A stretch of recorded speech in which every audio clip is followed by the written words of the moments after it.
But now, with the gameplay, as I play by Blueprint, so I do not need to comment on anything. I just leave you to go. I'll go take a lap around the building. You handle this never-ending team fight. Yeah. Instead, I guess we can talk about strategy, champions, scaling, lane matchups, yawn. Look at Nocturne, obviously champion here, like, oh, power side of GAM. Punishable ones on the enemy side. Also, we have a lot of best. Tons of damage. Yeah, absolutely. And I think as we get into the later game fights, Robo is going to be able to do against these champions. Again, against a lot of these melee champions based on already power that side wave clear. Coming in contest Levi on the objective. Lee Sin coming in as well. Spell shield already used. Nice sidestep comes in from Levi. Surely he's going to have to see. Patience pays off. I think if he flashes over the wall, it's easy for Brock to flash follow and confirm the kill anyway. So very good patience coming in. Yeah, it would have been a big panic flash if you just go over the wall. Like you said, easy the ball. So it takes a little bit of greedy time to kite back the other way. And he was able to using his flashes and something like that. But as well, so they are getting up some of their summoners to winning contest. This is still slow. You guys clear down because he's well, hopefully not too bad for GAM. And I like the aggression out of Loud level 1 or level 3. Excuse me, this is exactly what we were hoping to see when we talk about some of the playmaking that they have. Burst flashes get in there. Levi has not been too slowed down. They have to leave up that bot side of the jungle, but it was not actually stolen away. So eventually, if you get down to those camps up, top side for now. And of course, if you want to hold down a Nocturne if possible. And I think the other big thing, anytime you have these level 6 champions with global semi-globals, one of the big things you have to talk about, the teams talk about is team long. If you don't get something out of it, this ult that you worked to for so much of the early game, amounting to nothing, just makes the champion feel completely powerless. So again, tracking the Nocturne, tracking that level 6, but Loud, get lane prio again, this time, knowing that they are safe to do so. Walk in, they take the camp away. So now, Nocturne camp behind with no new camp to be replaced. We'll have to invade if he wants to get some of that back. The positive side of this for GAM is that Kiaya has known where Croc is this entire time. He seems to have been able to use that to get a lane advantage. Turning his health routes overall pretty positive, but just trying to punish later over and over. That was one of the big areas that Loud got somebody to have a better one this time around, because people might not remember from day one, GAM got a Baron, GAM should have won that game, and then they got really greedy with it, pushing in on the bot side of the map where it got turned around. So hopefully they have learned their lesson and will come with a little bit more reserve play if they do get big advantages. Yeah. And I will say for the BCS as a whole, it was a wild playoff run. There were so many games in their playoff. Kiaya thus far, trying to get out, trying to sidestep, but they're just taking their time, wait for the charm. Easiest first blood setup ever. Victor just accepting, getting walked down slowly but surely. Yeah, Tino's just dashing at his face, forcing him to make a play, and eventually the flash comes out, trying to predict the charm that Tino's never threw until it was too late. And using that mobility to hop on top of him, the wave was not in a good spot. The fact that you can dash 3 times and still not be under the enemy turret means that he might have been a little too far pushed forward. Yeah. And that's frustrating. Obviously, you just want to get as much of that early CS as possible, as well as, I mean, honestly, hopefully an assist or two, just to snowball, just to get this early Victor augment. So falling behind early, again, it's a control mage. You know it's reading the top side. Herald, minute and 4 seconds, counting down until that will be up. And right now, with the pressure that Loud have on the map, it should be easy pickings, unless GAM want to try and force the 3v3 place and maybe get a reset off and move to the Herald. See where they want to go around the map. I gotta say, Kiaya did get that flash on the top side, so it's not all true for GAM right now. They do have one part of the map. Now Croc wants to get involved with the pink ward that they drop down, so they know where Levi is and what he's doing exactly. Levi now sees the Lee Sin in his jungle. Pull back gonna come out. Just walking into these kills. They're not running flashes. They're not getting over aggressive. They're not wasting cooldowns. They're just making it happen in the enemy jungle. And I gotta give credit to Robo there. He started that play off about a minute and a half ahead of time, running in the enemy jungle, dropping a pink ward down so they knew exactly when and where Levi was. That ward was not swept out. You can still see it there in that part of the map. And very easy to go ahead and now combo that with that Rift Hero. So Kiaya is trying to do his best to stop it. Checking in on the experience, Levi, the one that you need to watch, has a delay from approaching level 6 at this stage. I think it's that maybe they've seen that there are no camps here for him to take. This is a spectator Rift here. Guys in the area, clearing out the vision. GAM came to watch for a minute, just so Loud can show them how it's done. But yeah, we see you, bro.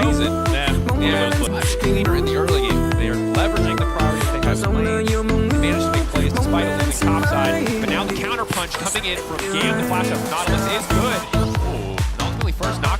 traded for a Nautilus flash is a damn good deal for Loud. And Levi actually burned his flash there up the lane.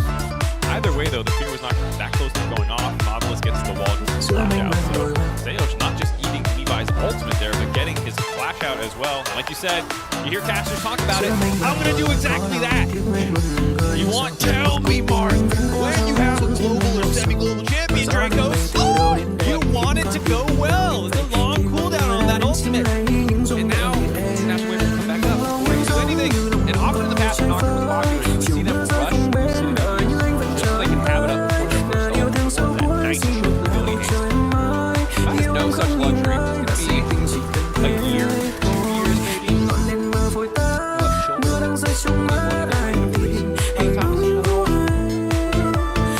Maybe in kindergarten. It's going to be quite some time before we see that fit. GAM can't do anything.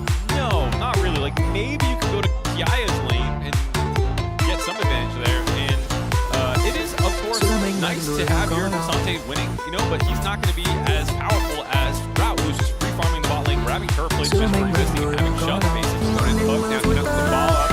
Dash out safety, fancy. Oh, down! Taking down Slater. It must be Rain and Blood on the bottom side. Death Laser.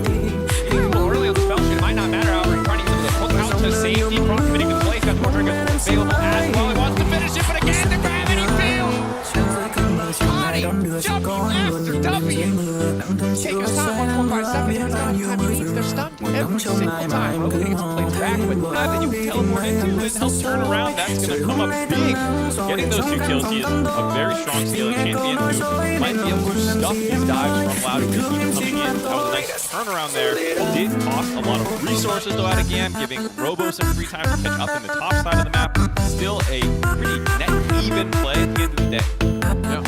But it's little moments like that we need to see more of, at least punishing some of the more aggressive plays from Loud. Respect the Loud for trying to snowball their advantage as the game starts to fall apart. We're only 12 minutes in, plates are still on the table, and I just feel like any mistakes you make as GAM are going to be incredibly costly. Yeah, I think one of the biggest things when looking at Professional League of Legends is for the backbreaker play, the thing that fully breaks the game open where you can no longer contest anything except for when people make a big mistake. It would be the same Aelin to backbreaker. Yeah, that was one of those plays. Yeah, you're a real one. That was one of those plays where if you don't get those cleanup kills, you just dive the bot lane, get a bunch of kills, and then break turret, bot lane completely open. Suddenly, GAM has no place to make the rest of the map. The fact that the Victor Can't set up around these objectives, because that's when Victor's going to feel powerful. They're wandering into objective lane. They're not going to be able to do a lot. Harold is going to charge here. The follow-up knocks him down. The desk called it out. We see it come to life on the top side. Kiaya finding the solo kill. Yeah, Robo thought he was out, had his flash up, would have needed to flash the Q3 to get enough distance. That knockback keeping him in range for Kiaya to just go over the wall. Also had his winning game. We're chilling. The Ori flash forward, pull back on Q. Second part of it, very nice. Here, kind of caught the rock in hard place. He could have ran down, I thought, to get further away from Victor. Sante chose not to do that. And almost managed to walk away. Like that's a tower. Protected. Again, we're in a situation where Kiaya forced to come out and protect the play, and Robo, the one who benefits. Robo is going to get some time along the top side with this tower. Yeah, you look at the CSD at 14 suddenly. Hey, pretty even lane phase, guys. Look at the stats. Don't look at the context. Robo went mostly even. One death, whatever that happens. Otherwise, he also had that great pick forward. MasterCard lane economy snapshot. Bam. This is the moment where we took the picture. Tiny lane gap. Therefore, 220 gold. This is bam. The beauty of a snapshot. That's all we care about. Yep. It's like the post-game screen where your AD carry is 9-1 despite the fact that they were 0-0-0 for 30 minutes. Doesn't matter. Carried the game. They should have been team towels.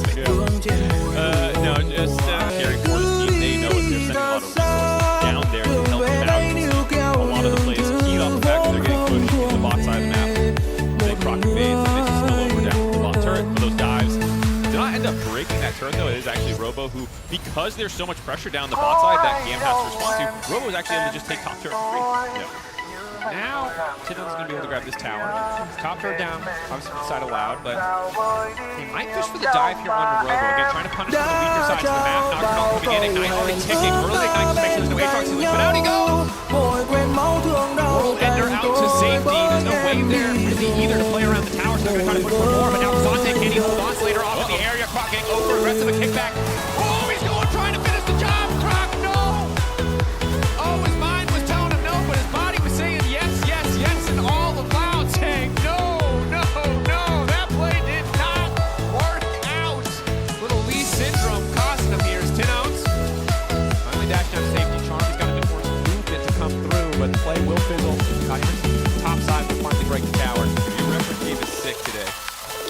trapped in a hotel room for 3 days, sick. Let me out. He's been cooking for 3 days. Because they just invested so many resources into the top side that failed. Then Loud is saying, okay, great. 3 members on the top side. Guys from the top side, because that place took so long to develop, are able to get down and show up and actually help out around the mid lane. And they get a ton of kills back. They're able to close that gold gap almost to just around 600 here. TB coming in from Cotty. GAM looking to further cement their advantage after that positive play. Again, the gold. Step in, pull the Lee back and trying to one-shot jungler as quickly as possible. Croc had a fantastic early game. But now he's just getting knocked down. Pallet flash out safety. He's safe for now. Robo getting pulled back. Tino's waiting for the wall. They can't quite find the angle. Nocturne going in. Feathers are going to fly. Levi needs to be flawless with spell shield timing, but he's not even going to get the opportunity. Levi finding one another coming through. Robo getting pulled to the wall by Kiaya in the fights. GAM is monstering Loud. They have finally grabbed a gold lead back at that Rift Herald fight. GAM take the lead in the game. They have pressure on the tail end of that. Starting their scaling online. Caddy up to 4 with the double flip back on Q3, allowing Croc to be the first target that they melt. Finally, the bot lane of Loud has caught up here, but the fight's already over, and Caddy just continues to threaten the backside of the fight. Robo has some heroic here. He starts kind of getting those resets that you see in Aatrox do. His health bar shoots right back up there, but just too little too late. Jai is still able to find the shutdown afterwards. And again, like you said, Levi on the other side of the fight, finishing off that backline. Yeah, the damage during that fight, about 3.6k. Cotty force the fight. Yeah, 2.6. Just crazy. AWS. I'm gonna be honest. I was ready to just apologize to Croc. I said I was skeptical of Lee Sin, and it was so good. And I just feel like that play on the mid lane, he got ahead of himself. And you talked about the backbreaker play, and I think that into that fight we just saw was the backbreaker play. Except Croc broke his own back. It's like he just jumped onto the other guy's knee. Or it's like when you have the guy right over the head and they do that weird spin thing down and they flip it around, suddenly you're flipping the other guy on his back. I don't know what that's called. I haven't watched enough WWE. Someone else can let us know. Stress is somewhere watching. Stress, yeah, if you're watching, let us know. But that sucks for Loud because again, I felt like their early game was pretty immaculate this game. Yeah. Pressure across the board, clean ganks, simple plays. And then they tried to just get a little too fancy in the mid lane, gave away a bunch of kills, and then GAM. They're going to be there. They're going to contest that play. You can see time and time again. GAM are submitting resources. They're not the go to the other side of the map team. There are some teams when they fall behind, they start trading objectives, they try and scale, they try and stay relevant. GAM, and generally speaking, the BCS, they are the scraps. They're ready to go, oh, you're going bot, we're going bot, we're going to cover that dive. And it puts a burden of mechanical execution on you to actually convert on those plays. And should you come up short, they will punish you. And that's how they drop back in.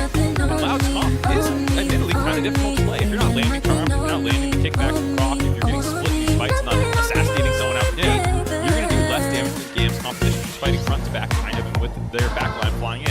Yeah, and it's going to be tricky, because ultimately, where are you using that Lee Sin? Who are you kicking? Where are you going to find that angle and opportunity? It's difficult to find a meaningful impact. And Croc, once again, caught out here.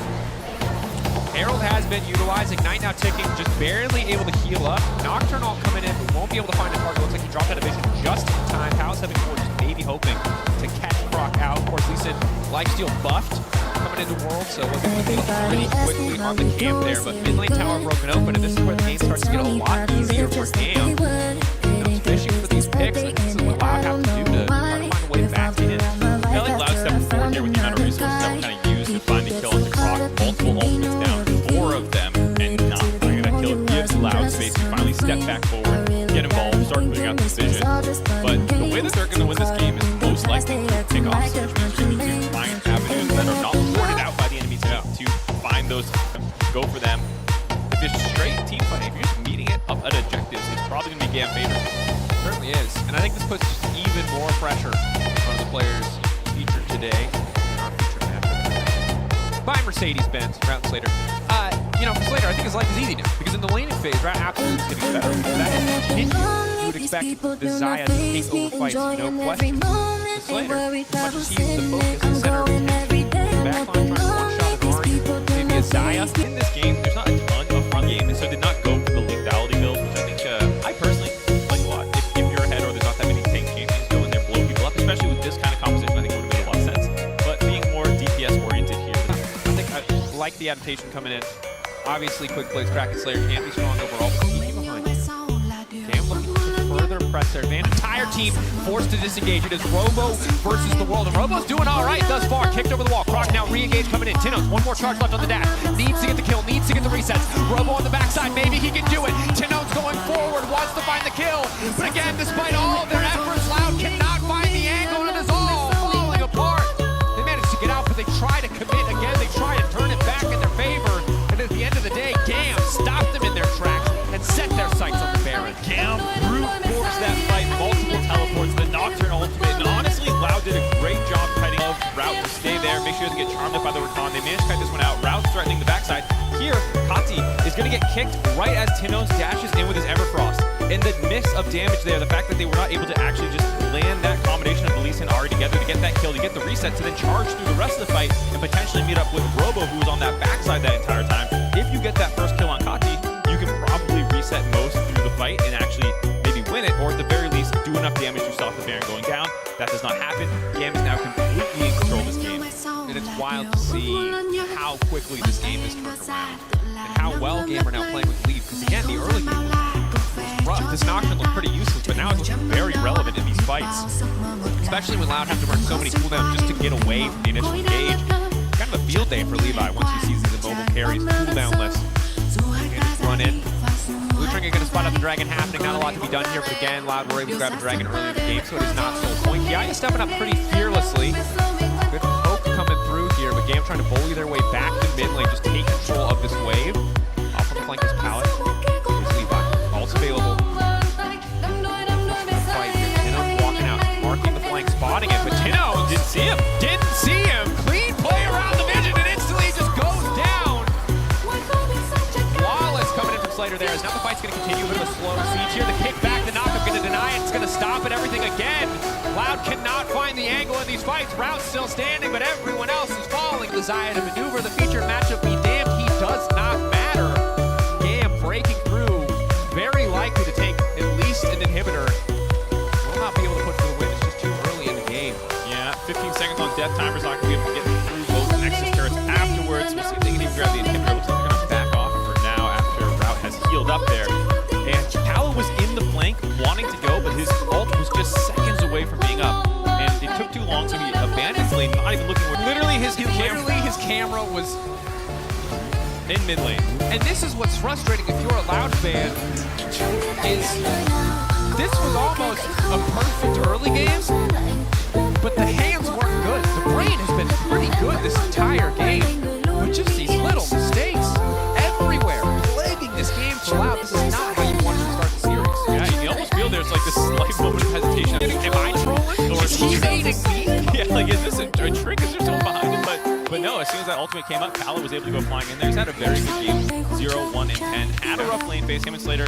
No doubt about it. There is something that they will need to keep an eye on going forward in this series. But at the very least, once they're out of lane phase, they too have looked monumentally better than the first time Loud and GAM squared off on day one.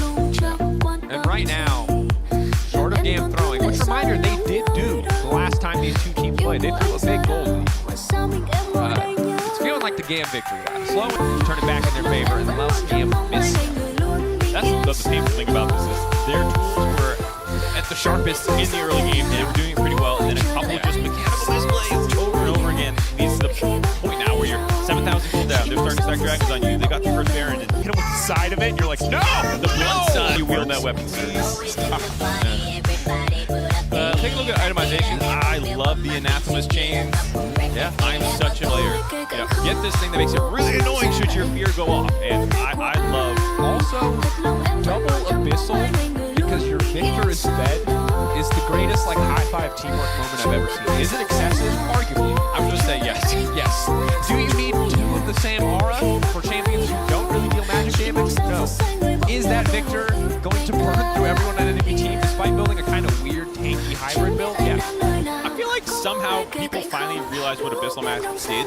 It took so long. This item has been stupid for so... I just want to say, as a long-time Abyssal Mask enjoyer, it does not matter what I think. The fight now breaking out.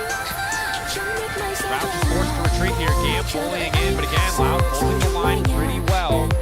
Have enough major cooldowns been burned that they can re-engage? The answer is no, because they need Route's ulti to be safe in these exchanges. Yeah, lost the Ghost, lost the ultimate. They've learned a number of cooldowns peeling back. back. It was nicely peeled, but you get nothing for it. The enemy team, without Baron, is still grouping up and taking turns in front of your face by threatening these kinds of engages. Of course, they did burn their own ultimates. You know, Pallet has to wait for his to come up and whatnot, but they're still buying space on the map. They're getting wards now, but they should be able to get back on the map in time. And in the meantime, Loud is having to chew through so much of this vision that we're already Not even able to walk up confidently to clear mid out as Kiaya alone testing this wave. So won't even have enough mid prio to come and contest that vision. This could cost Kiaya his life, but Loud just aren't confident enough to pull the trigger here. So Kiaya is winning the extended play. Robo now forced away. Pallet going over the wall, debating if they want to re-engage. Robo the Infernal. That doesn't mean conceding some of their Baron vision, but they seem unaffected by that problem. Yeah, they have a lot of tools to get. Just have Pallet running, zoning a little bit there by himself. Or the rest of the team burns down Baron. They collapse if they need to. So nice little use of their global abilities if they need to use them. Rock stepping up. There is some vision in the pit that is yet to be cleared by the side of GAM. Slater has cleanse. Kati has his Zanyas. It is very tough to start a fight and immediately win. You cannot just heavily favor at this point, this kind of lead. Pallet once again on flanking duty, doing a good job trying to wheel his way through it, get super low and let you jump on top of them and murder them all. They're going to hover around that area, try and get you to face check them, look for opportunities for Pallet to catch you off on the slow time. They can melt through. Kiaya stepping forward. Immediately they'll can't pull the trigger. They try to find the angle. Levi on top of the back line. Everybody running. The entire team split. A beautiful pullback coming in from Kiaya. Croc now left on his long, so Pallet gonna get immediately kicked out. Croc by a bit more space for his back line, but he's already down. Slater ults in, and Kiaya does not care, baby. Get the Kansante copy pastas ready. This guy's making it happen. The route desperately holding on, trying to fire back. Kiaya, careful about stepping forward. Route blasting through. GAM still have priority access to the Baron. Ultimately, 3 take it down 4-1, heavily in favor of GAM. Will be their Baron. Nice play out of Cam there. Kati continues to come up big. The Victor that we were doubting in the draft, showing that he knows exactly what he's doing. Able to go 8 through 8 on the champion, blow people up. It was his damage that Robo was like, okay, I got my gold drinker, ready to try and heal through this. Oh my god, my health bar. Started off by Levi, of course. Going in there, kind of splitting the team up with the vision. A nice Q3 out of Kiaya, yet again flipping Robo back, and then annihilated. Kati and Slater comboing together there, and then it's just easy chase down for the rest of the team. Yeah. And Louder just spending this entire fight running. And Zaya runs pretty good. You see the feather set up here. You see the pullback. They are able to get one at least. Slow GAM a little bit here, but GAM are so dominant now in these fights. Yeah, resetting on the map, got all their items completed. Grab mid lane, inhibitor, group up home and run these side lanes. Feels pretty cut and paste for the end of this game now. Unless there's a massive... All right. They cannot commit to the recon because they don't want to risk it. Which is the perfect place to be as a support. Able to walk forward, eat a bunch of abilities, and they're afraid to jump on you. Robo was in the top side there as well, doing a bit of split pushing, finish off his Sterix with that gold that he got. We'll see probably one more desperation play. More pullback. Sante again, unaffected by damage. Does get hit for the pullback. That's big. That could be a solid start to the fight. Again, burning from Kiaya, getting lower, lower. Massive shutdown for Loud. They need to pull the trigger. They have to fight. They're not going to get a better opportunity than this. But they can't afford to fumble. Nice punch coming through. Robo on the front line. Maybe this is their opportunity. The Victor damage is massive, though. Burning through the entire team. Levi finally going to re-engage. And Slater, it's his time to shine. His time to take over. A single pick, not enough. GAM now breaking their way into the base, bullying towards the Nexus. I don't know if they want to risk it here. Instead, happy, melting through the front line of GAM, who were getting a little overzealous. Pull back onto Kiaya, but they were not able to land damage onto the actual carries of the composition of the box. The furthest distance possible, and that gets Kiaya back in there. They blow him up, and they go, okay, this is the time. This is absolutely the right play. There's not many times you're going to kill the Cassante for free and have a chase down sequence, but right here, I gotta say, Seos misclicks onto Pallet instead of Slater. I'm pretty sure there he was trying to target the Kaisa, ends up dropping his ultimate onto Pallet, and that enables Slater to just charge forward totally unperturbed. And also, like you said, Kati was just dropping damage as Victor does when you're trying to chase forward. And again, in a world where Loud are able to snowball their lead, and you can just one-shot a Victor, and it's not going to do that much damage. Actually, it's not a massive threat, but when you have to fight into the Victor, the game is so much harder. And in goes the Nocturne. Zaya already feared, waiting on the wall. In goes Slater, just going to look to take him down. The shutdown coming in. The kick is too little. Too late lands. So the slaughter are Loud as GAM tear their way through the team comp. once again making it look effortless. It's a triple. Probably could give him a pension, but they're not even worried about it. I set on the prize. I set on the win. They don't have a creep wave, but they have more than enough time to wait for it. I don't think they need it either. Kiaya should be taking it up with the rest of the team to just brute force this down. You saw the power of the Anathema's chain there, keeping Route locked up for almost like 3 seconds there. Didn't even get his ultimate off. Well played there. GAM taking the major left. Tenno's out. Tenno's down. GAM finding a win. Yep. Just tenacity. Infinite fear duration. Powerful turnaround after a lackluster early game from GAM. Once they got control, they never gave it up. And this is not the same team we saw play against Loud earlier in the